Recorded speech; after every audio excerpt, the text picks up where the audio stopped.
ఈ వేసవకాలం పేరు చెప్పి మేము పొద్దున్న టిఫిన్లు పెడతాం, భోజనాలు లేవా మీ ఎవరికి ఇంటి దగ్గర మీ అమ్మ నాన్నలు పెడతలేదమ్మా? మరి ఇలా తయారయ్యారేంటి అసలు తల్లిదండ్రులు?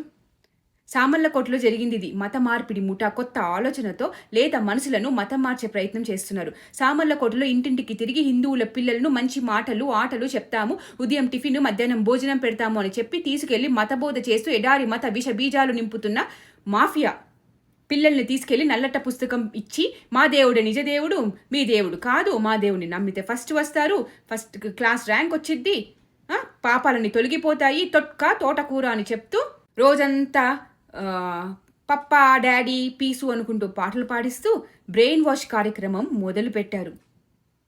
వాట్ అన్ ఐడియా కదా.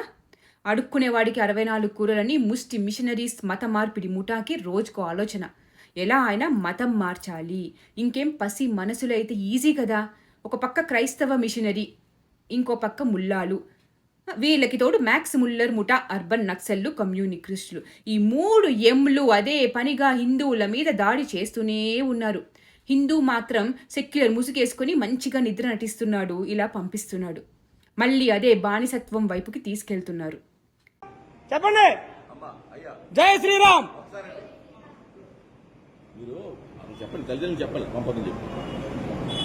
వీళ్ళంతా హిందూ పిల్లలే. అవునండి, మీకు కాదంటలేదు.